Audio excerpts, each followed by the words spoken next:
Merci pour votre fidélité d'écoute, vous qui nous recevez sur le www.nanafm.tg, sur le bouquet Canal Plus numéro 575 ou encore en direct sur la chaîne YouTube Nana FM officielle. Vous l'avez compris, mesdames et messieurs, depuis hier, nous avons une panne technique, donc nous ne mettons que sur le web, sur le www.nanafm.tg ou encore sur le bouquet Canal Plus numéro 575. Et bienvenue au débat de Nana FM. Des millions de femmes ont subi une ou plusieurs avortements, chacune d'entre elles, ainsi que toute autre personne impliquée, que ce soit le mari, un conseiller ou un personnel médical.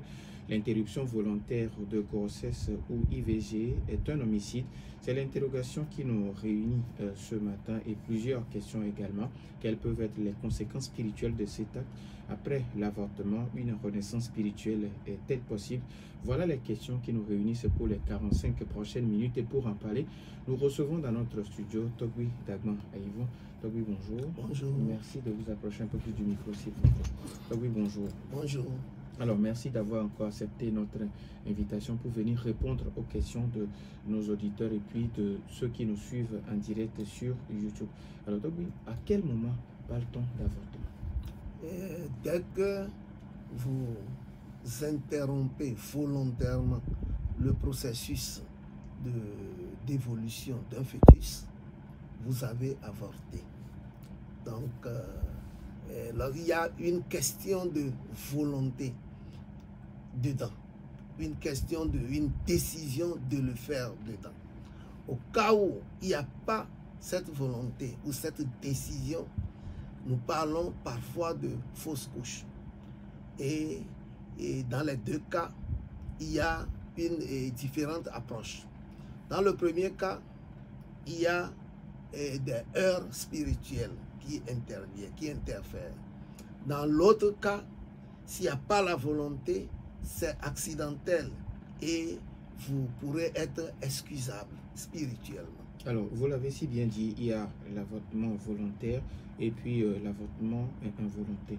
Maintenant, dans les deux cas, à quel moment parle d'homicide? Disons que là où il y a la volonté, on parle d'homicide. Lorsqu'il n'y a pas la volonté, c'est accidentel, tel que je viens de le dire, et on ne peut pas vous imputer a priori cette responsabilité. Parfois, c'est un processus naturel qui aboutit à cela. Disons, dans tous les cas, c'est un mort d'homme, une mort d'homme. Donc, que ça soit volontaire ou pas, il y a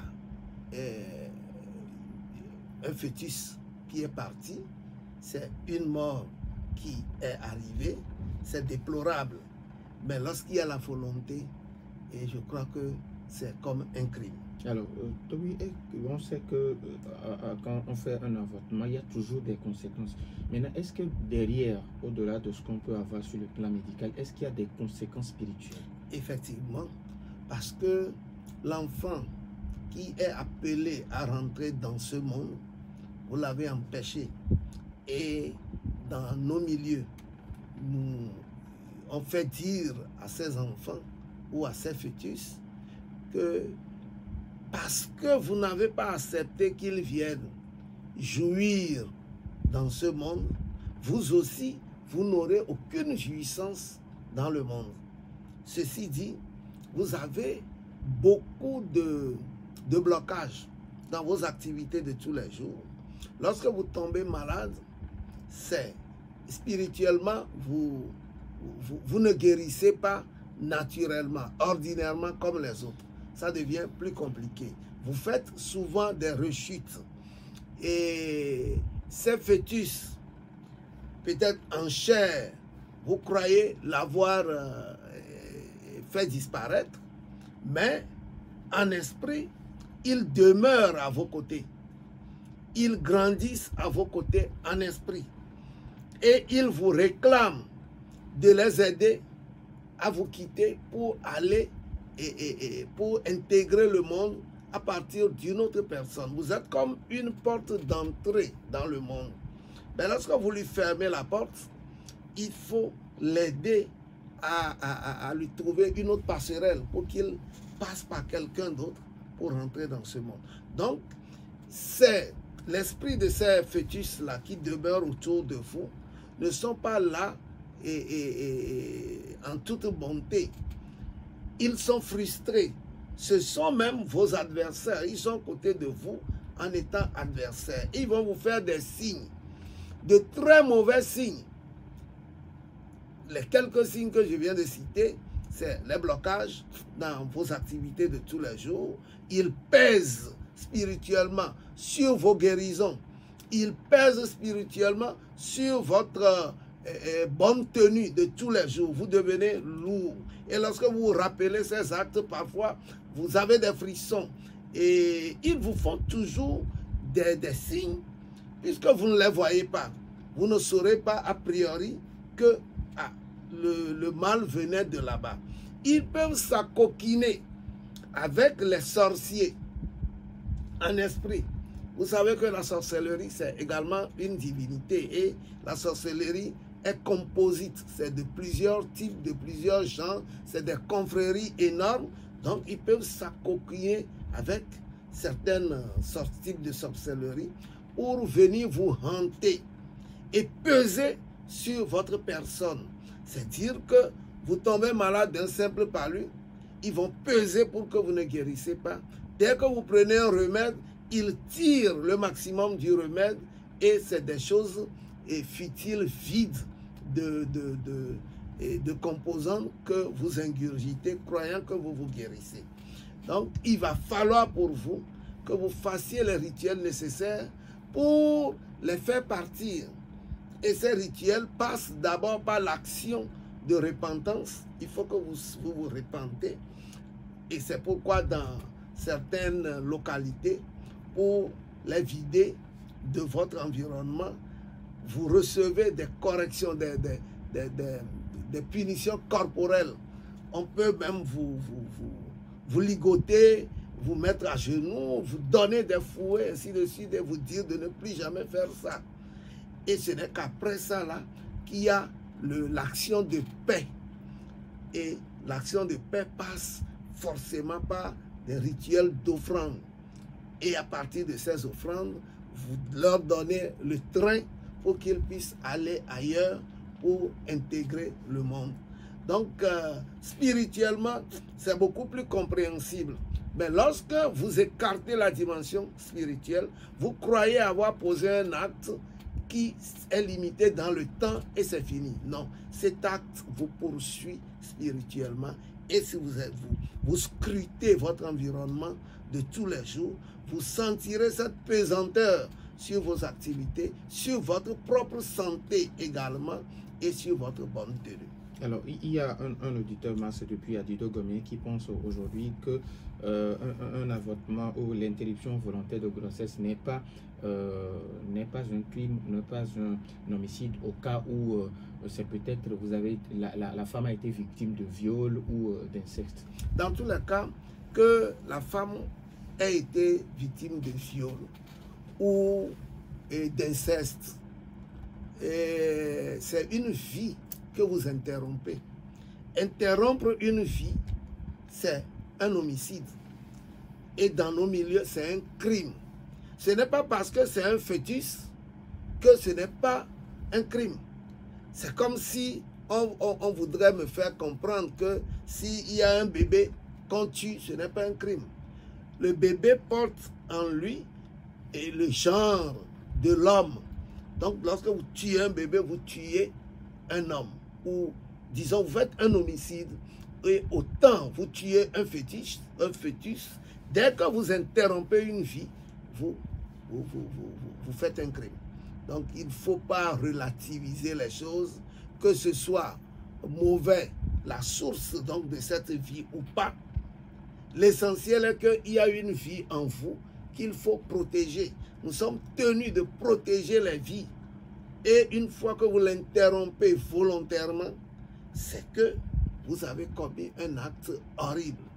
Et il ne faut pas légitimer ce qui n'est pas bon. Nous avons maintenant, dans nos temps dits modernes, nous avons l'habitude de chercher à légitimer certains actes horribles. C'est crapuleux, les avortements, les IVG. Qu'ailleurs, ça ne soit pas crapuleux, tant mieux. Mais dans nos milieux traditionnels, c'est crapuleux, c'est horrible.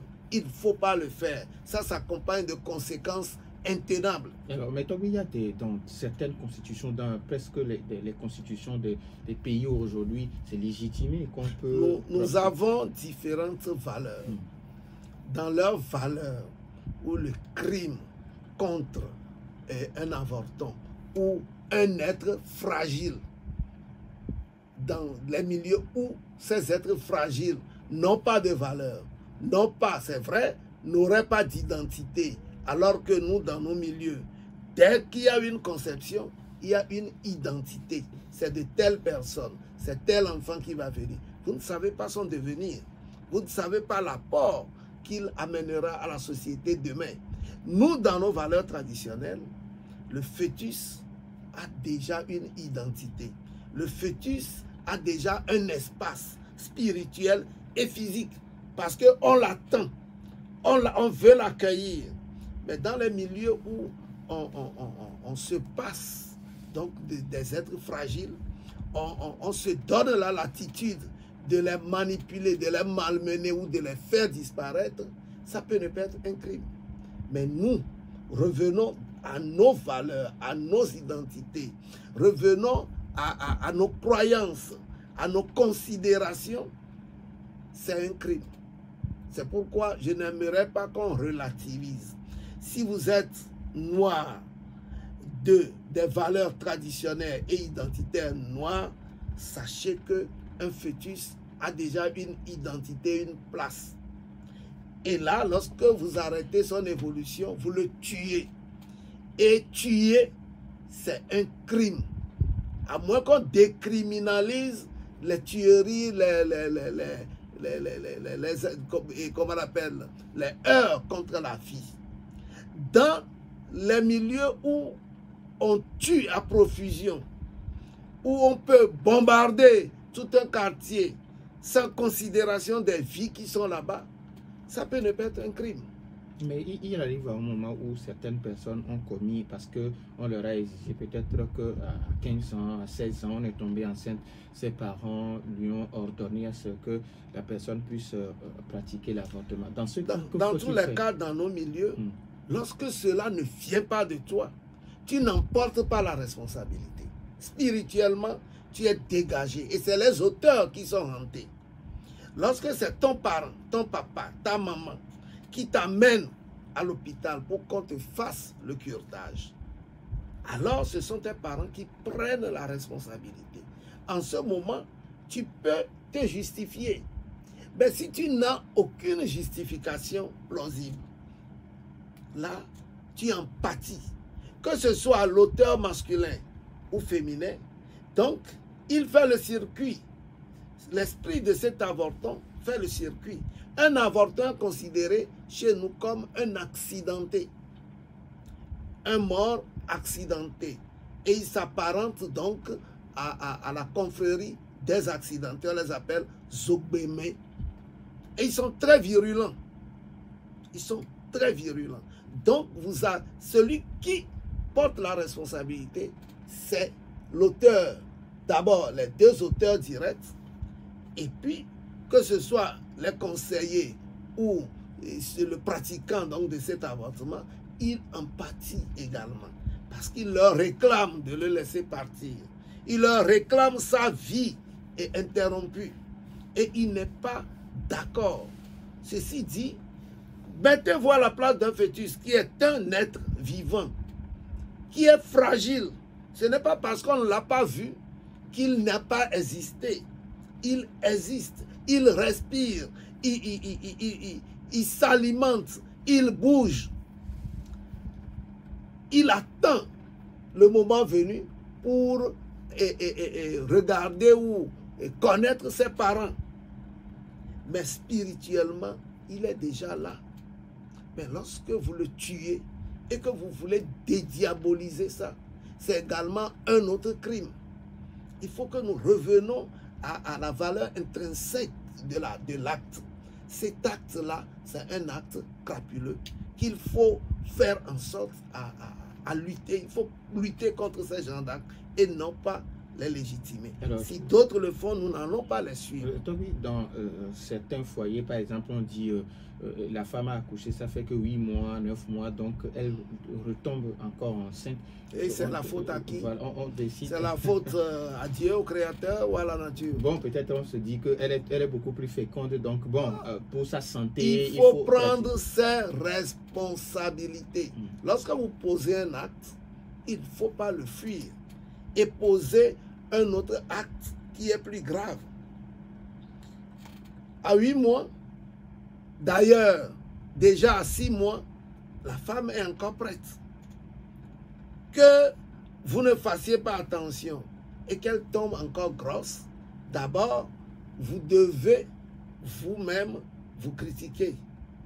Parce que la faute, c'est de vous. Vous ne savez pas vous planifier. Vous n'êtes pas responsable de vos actes sexuels. Parce qu'il ne faut pas perdre la tête devant le sexe. Mais lorsque vous avez l'habitude de perdre la tête et que vous foncez tout droit, vous irez dans le mur. Si vous allez dans le mur et que vous ne considérez pas cette faute comme étant de vous et que vous croyez que c'est du fœtus que vous venez ainsi de former, mais c'est également une erreur grave. Et je crois que les gens doivent savoir prendre leurs responsabilités. Le fœtus n'est pas venu de lui-même. C'est vous qui l'avez provoqué.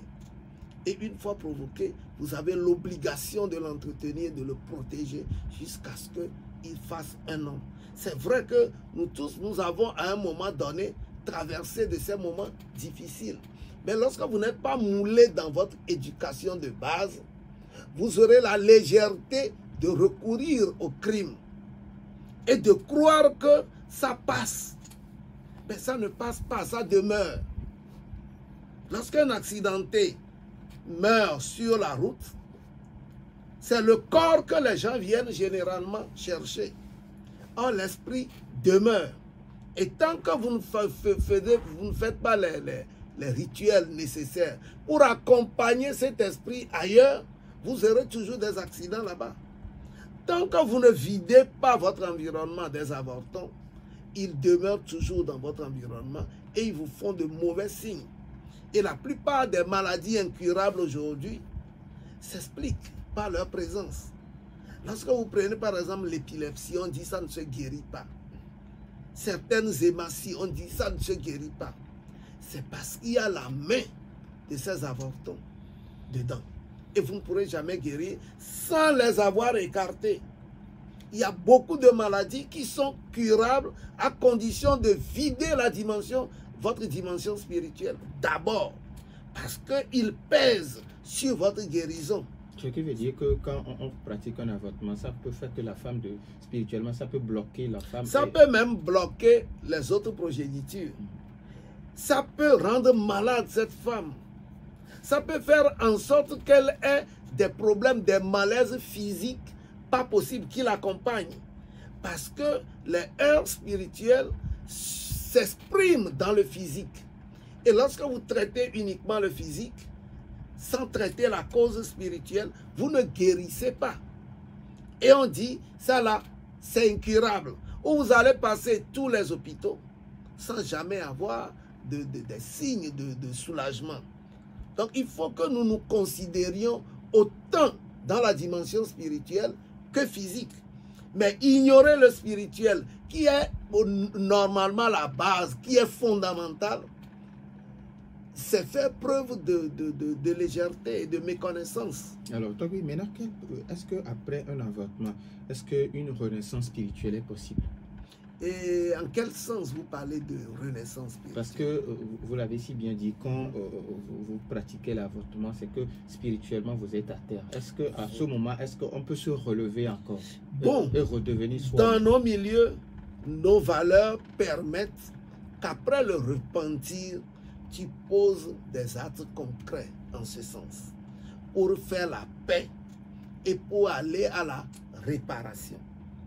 Lorsque vous ne réparez pas à travers les rituels, vous êtes toujours coupable.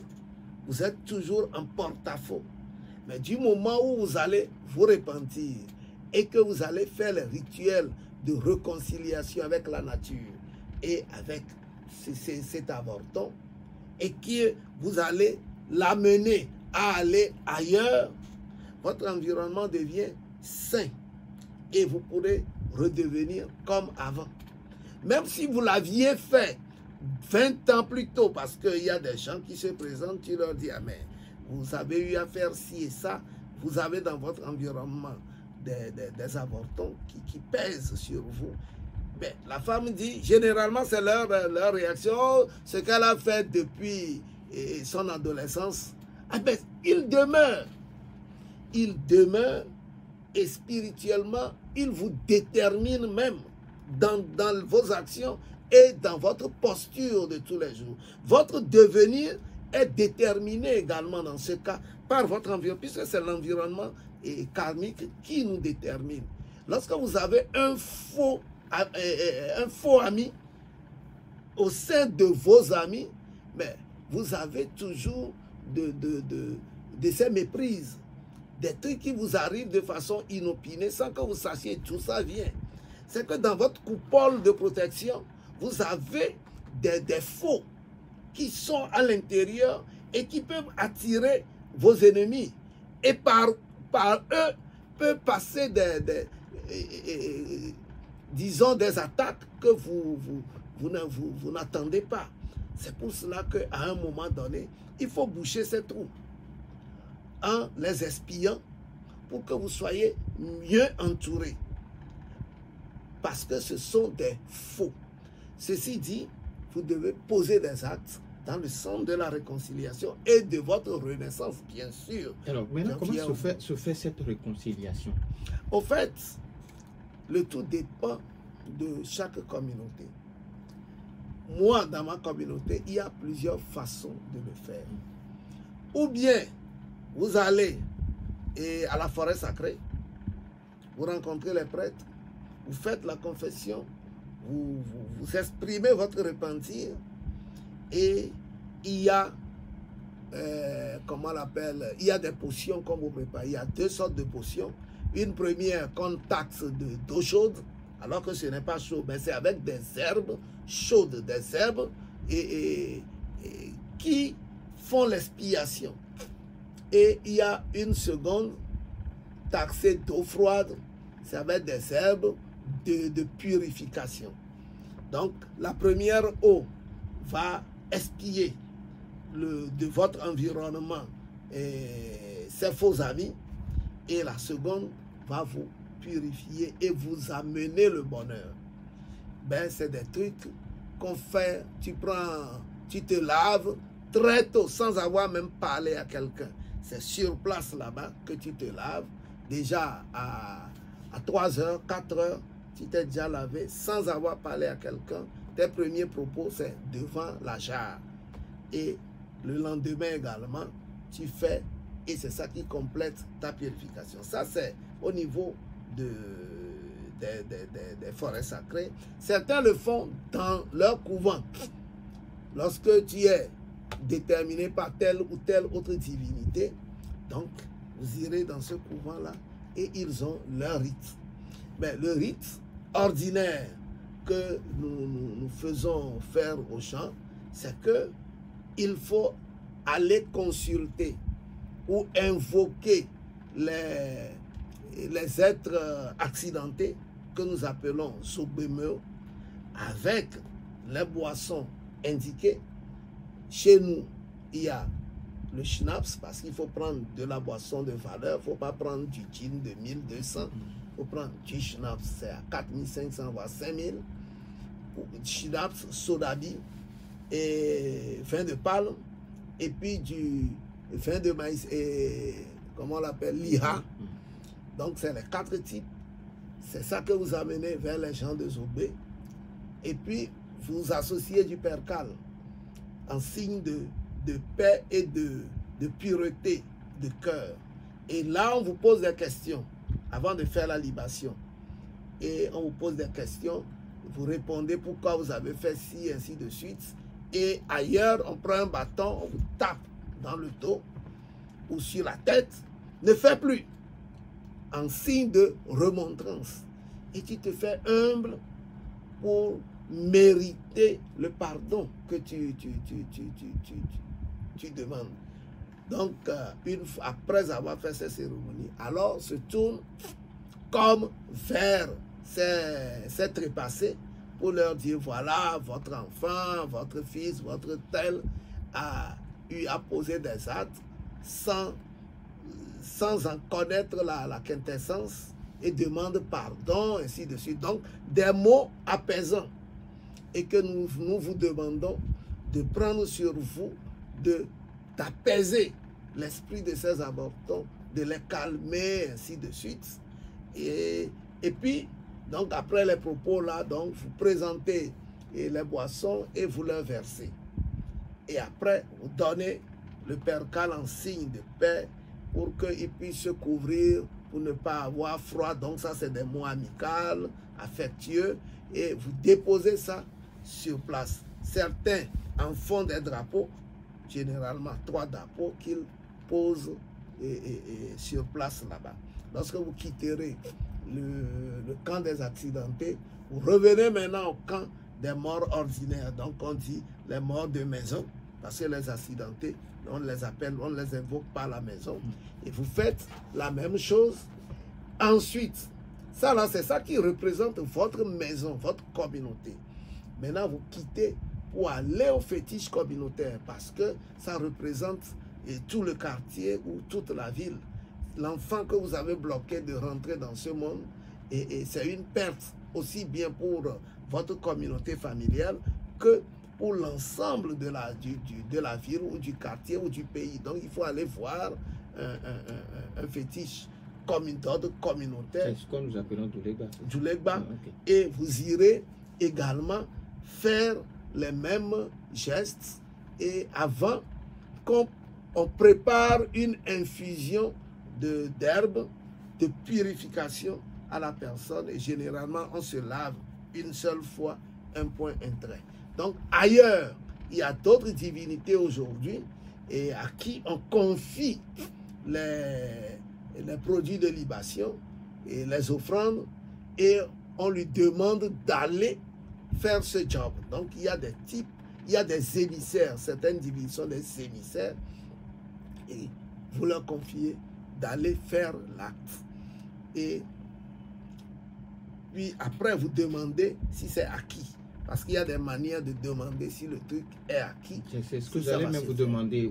Après les cérémonies, comment il faut savoir que ce qu'on a fait? Vous pourrez utiliser de la cola. Vous l'utilisez généralement en 4 ou plusieurs parties selon les rituels. Ou vous prenez les coris. Moi, j'aime beaucoup plus les coris. Donc, c'est avec les coris, vous pourrez demander si ce que vous venez de faire est accepté. Si c'est accepté, on vous le dit, il y a une lecture de ces coris-là. Si le jet, le résultat est pair, c'est que c'est accepté. Si c'est impair, ce n'est pas accepté. Donc, pourquoi ce n'est pas accepté? Vous pourrez également savoir qu'est-ce qu'il faut faire en plus. Tout ça là, c'est une école. Donc si vous avez la connaissance, vous saurez poser vos questions. Généralement, c'est des questions auxquelles on doit avoir la réponse oui ou non. Donc en termes binaires, vous posez la question en termes binaires et vous avez les réponses. Vous pourrez même demander une confirmation de la réponse. Vous refaites un nouveau jet et vous saurez si c'est acté ou pas. Donc une fois que c'est acté, vous n'avez plus besoin de revenir encore sur ces choses. C'est que vous avez réussi la cérémonie. Alors, Tommy, dans la religion, ou bien au niveau de l'église catholique, on demande aux fautifs de faire ce qu'on appelle de la pénitence. Oui. Est-ce que ça aussi, ça représente toute la description que vous venez de faire? Est-ce que c'est une pénitence? Lorsqu'on vous dit de réciter le rosaire, à qui vous récitez? À vos aïeuls? Lorsqu'on vous dit d'aller faire le chemin de croix, c'est à vos aïeuls. Parce que la faute est d'abord par rapport à votre communauté. et votre communauté, ce sont les trépassés spirituellement qui déterminent votre communauté. Mais lorsque vous allez faire des récitations à quelqu'un d'autre qui n'est pas de votre communauté, vous demandez pardon à qui? Moi, vous m'offensez et vous allez voir quelqu'un dans la rue ou ailleurs ou d'une autre maison pour aller présenter des excuses. C'est à moi, c'est à moi de vous donner, de vous accorder le pardon, non? Votre repentir, c'est à qui? Il faut que nous revenions aux réalités. Donc, c'est un autre paradigme. Vous allez dans un autre paradigme pour faire ce que vous devez faire pour votre communauté. Donc, ça ne tient pas debout. Ça ne tient pas debout. Si vous m'offensez. Parce qu'une fois que vous posez un acte répréhensible, vous offensez votre environnement proche et lointain. Et cet environnement est constitué d'un certain nombre de divinités qui vous sont collées et d'un certain nombre d'êtres qui vous accompagnent et qui vous entourent ou qui vous déterminent. Vous posez l'acte, vous les offensez, puis vous allez ailleurs pour prier ou réciter ou présenter des excuses. Vous réparez quoi? Parce que ces gens-là que vous trouvez dans un autre paradigme ne vous déterminent pas a priori. Ils vous détermineraient qu'on le saura. Parce qu'aujourd'hui, il faut faire les invocations nécessaires qu'on nous dit pour voir si vous avez un résultat. Mais ailleurs, lorsque vous invoquez dans votre environnement spirituel, vous avez les résultats. Alors, il faut savoir faire les invocations.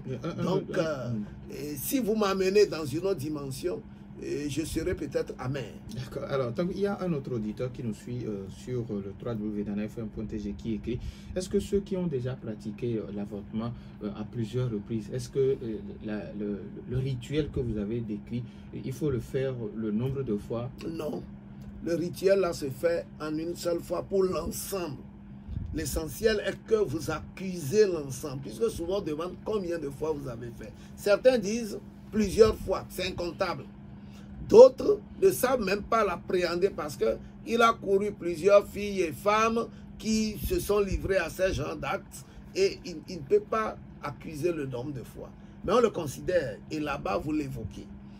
Mais ce que je ne vous ai pas dit, c'est que ces rituels-là sont, disons, efficaces pour les singletons.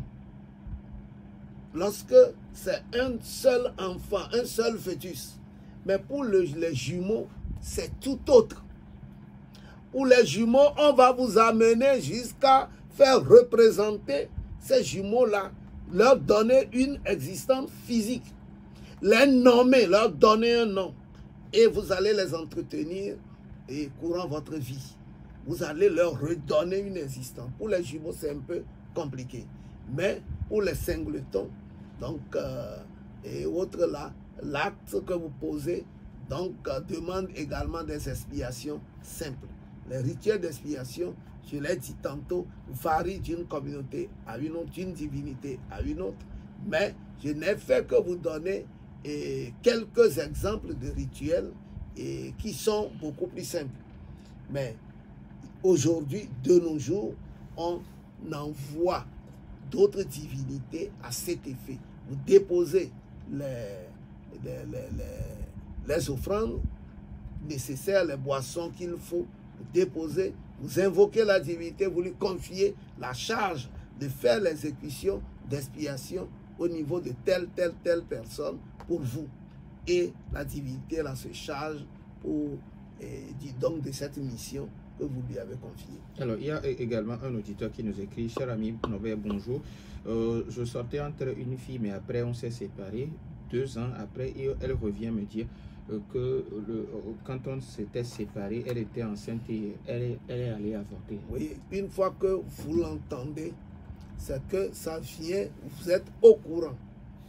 Et vous êtes l'auteur. Pas l'auteur de l'avortement, mais l'auteur de cet être qu'on a tué. Donc vous avez perdu un enfant. Un de vos enfants est perdu. Donc, vous devez toujours en partir. Si vous n'êtes pas au courant, c'est tant mieux. Mais du moment où on vous met au courant, c'est que vous en devenez l'auteur. Vous devez procéder à l'expiation. Soit ensemble, et généralement c'est ça qui est mieux réussi, ou bien seul. Mais l'expiation se fait en une seule fois. Tu ne vas pas le faire et la femme aussi va de son côté aller faire, puisque ce n'est pas, on ne divise pas ça. Donc ça se fait en une seule fois. Et une fois que vous l'avez fait, il faut informer l'autre pour qu'elle puisse également prendre la potion de purification pour se purifier, parce que ça laisse toujours des tares. Alors, Toby, il nous reste pratiquement 10 minutes. Aujourd'hui, quel conseil donner aux jeunes pour qu'on n'en arrive pas jusque-là?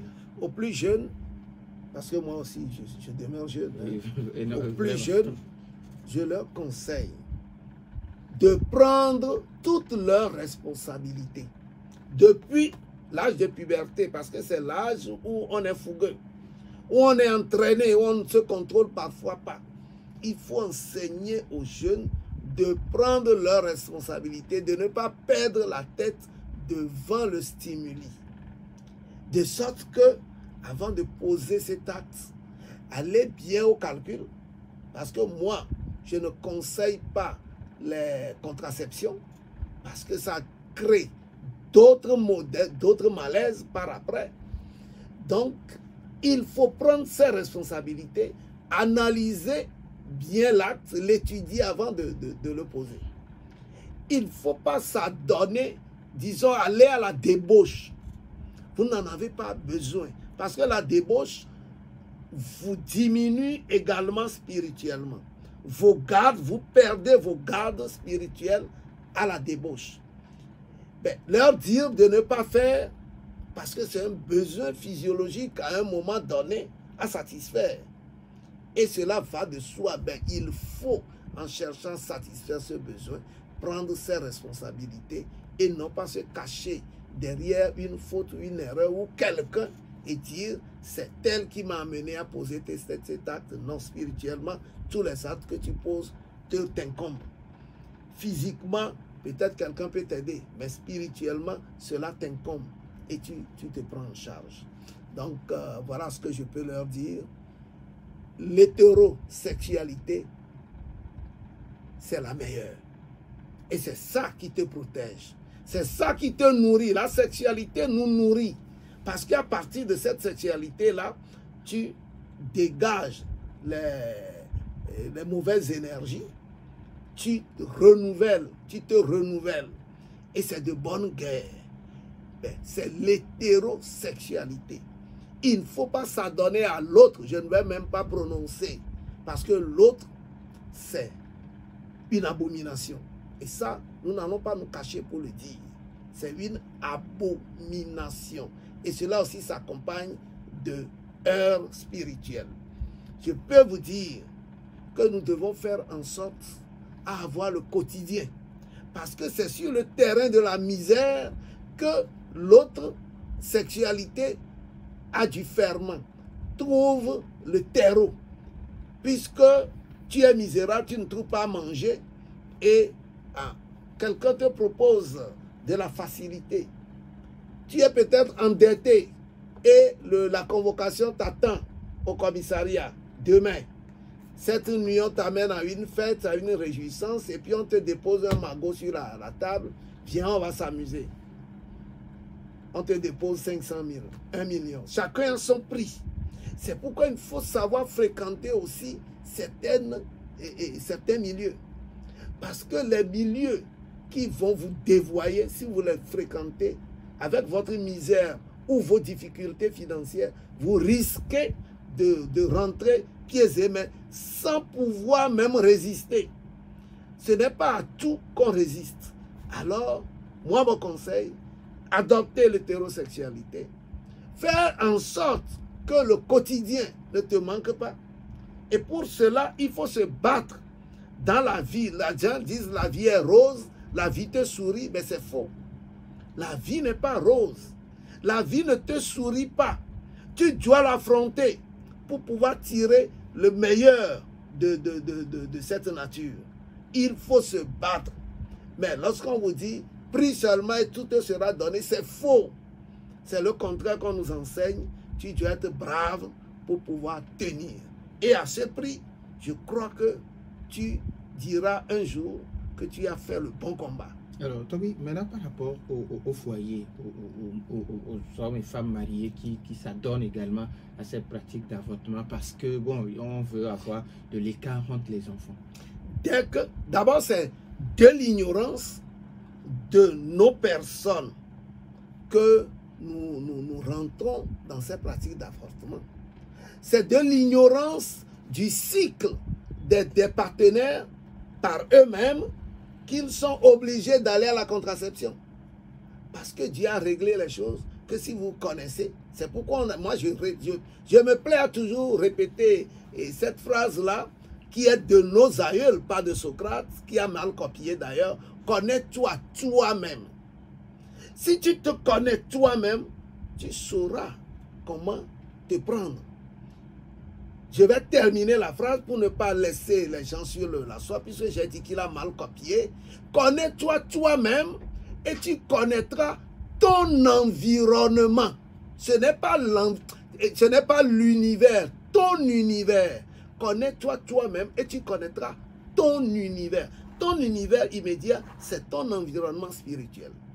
Et tu comprendras le langage des dieux, c'est-à-dire le langage des divinités qui sont dans ton environnement, dans ton univers spirituel. Connais-toi toi-même et tu connaîtras ton environnement ou ton univers et tu comprendras le langage des divinités. Parce que si tu es en équilibre avec tes divinités dans ton environnement que tu maîtrises, tu connaîtras tes totems, tu appréhenderas tes actes et tu sauras prendre en toute responsabilité ce que tu poses comme acte. Voilà ce que je peux leur dire. Nous disons merci à Togui et Yvon Dagnon. Merci également à vous, chers auditeurs, pour votre fidélité d'écoute fin de ce débat, mis en onde par Nestor Glo. Je m'appelle Norbert Douadi. Je rappelle également que nous ne mettons pas depuis hier en FM. Nous émettons seulement sur le www.nanafm.tg, sur le bouquet Canal+, numéro 575, ou encore sur la chaîne YouTube Nana FM officielle. Bonne suite de nos programmes.